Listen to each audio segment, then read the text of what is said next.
I'm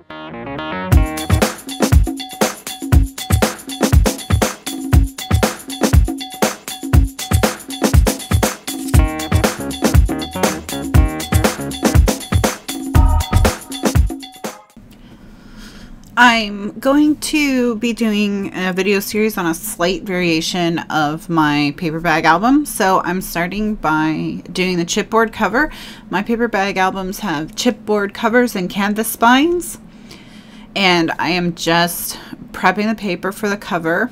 I've cut it a ½ inch wider all the way around than the actual cover itself.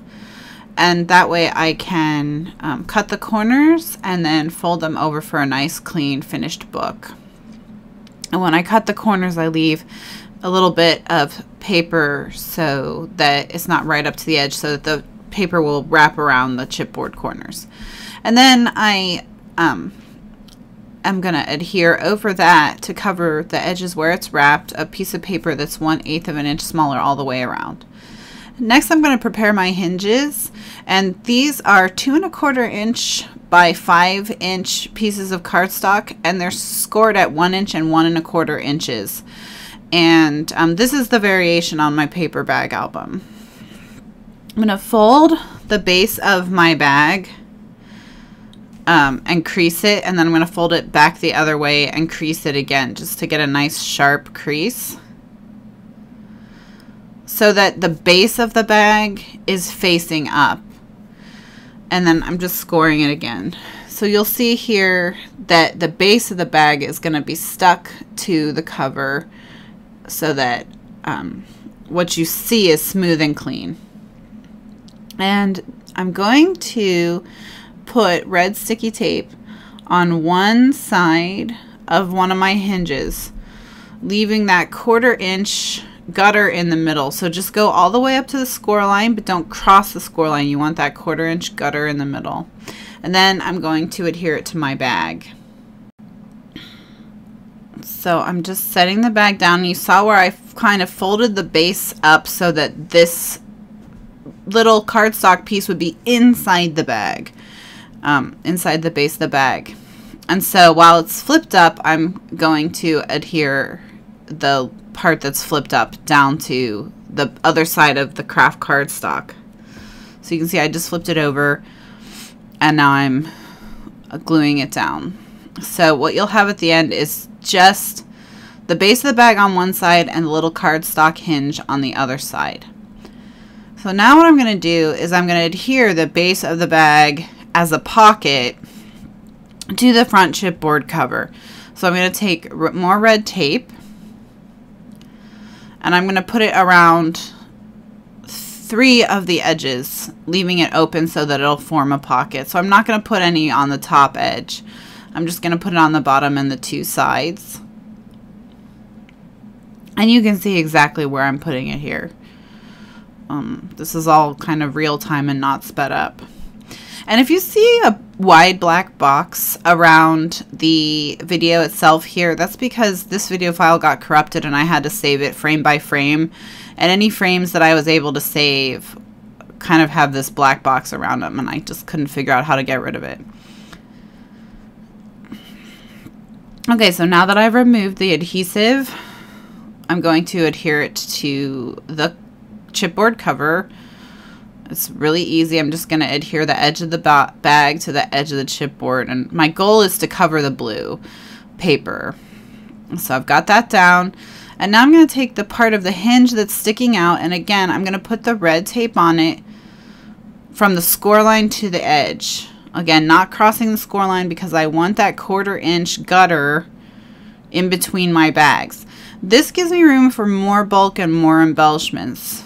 And that's why we're doing this. In my previous versions, we've just had a hinge that was scored right down the middle. The change here is that 1/4 inch gutter is going to add some breathing room. So now that that bag is glued down onto the other side, I'm going to close the base, and so you'll see how it functions here. So you'll have a bag base facing up now, and we're going to turn that into another pocket, just like we did with the cover. Put the adhesive on 3 sides.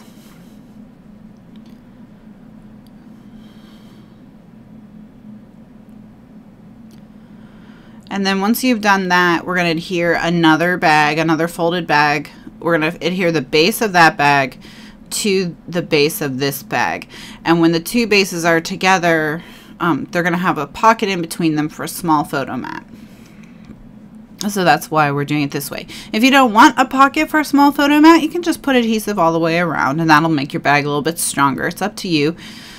Whichever you choose is fine. So I'm removing the adhesive, and now I'm getting my two bags, and I'm just going to adhere the base of one to the base of the other that's on my stack. So lining it up and sticking it down, pressing it down. Now the next step is I'm going to make another hinge and adhere another hinge. So that's the pattern with the album, is it's going to be base to base and then two sides of the hinge. And then you just do that as much as you want. You make the album as thick as you want. The only thing is when you're done and you're getting ready to do the back cover, you need to have just an album or just a bag bottom showing and not the whole bag. So there again, I've adhered the hinge to the bag, and now I'm closing the foot. And so I've added the tape so I can close that little gap, that little fold there. Now I'm removing the tape from the other side of the hinge and adding another bag. And like I said, you just keep doing this until you're ready to add your back cover. You can use as many bags as you want, as long as you use even numbers of bags. So you can have 4 bags or 6 bags or 8 bags and so on. But if you have an odd number of bags, it won't end on a flap. It'll end on a bag, and that'll mess up your back cover. So you do need to make sure you're using an even number of bags. And so I'm just showing you the sequence one more time so you can see the whole thing. And then now I'm going to move into showing you how to attach it to the back cover, which is exactly the same as how you attached it to the front cover. When you finish up with a bag, you have a bag flap on the end, and you're going to add adhesive to 3 of the sides, the 2 sides and the bottom, just like on the front. And you're going to form a pocket that way. Then remove the red tape and add your cover. And we're going to you're going to try and line the 2 covers up with each other and the edge of the cover with the edge of the bag. So you kind of have to pay attention to the cover in relationship to the last bag and the cover in the relationship to the front cover. Just kind of get everything as close as you can to being straight and square. And once you've done that, your album is complete and you're ready to start decorating. So you just keep adding paper. And you see here that the bags all have measurements written on them. When I'm working on a project where I'm going to be cutting a lot of pattern papers to the same size, I will actually write that measurement all throughout the album on every bag. So I only have to measure one time. I don't have to keep measuring every bag when I know it's going to be the same measurement. And then when you get to the page that have the little cardstock gutters between the bags, I just cut a 1/4 inch strip of a very neutral music note paper from the paper collection I used to cover that gutter. So now I'm going to flip through the album that's covered in paper but not decorated, so you can kind of see all the different patterns I chose and how the album looks. So the album's ready to start decorating. Stay tuned for part 2 to see how it comes together. Thanks for watching.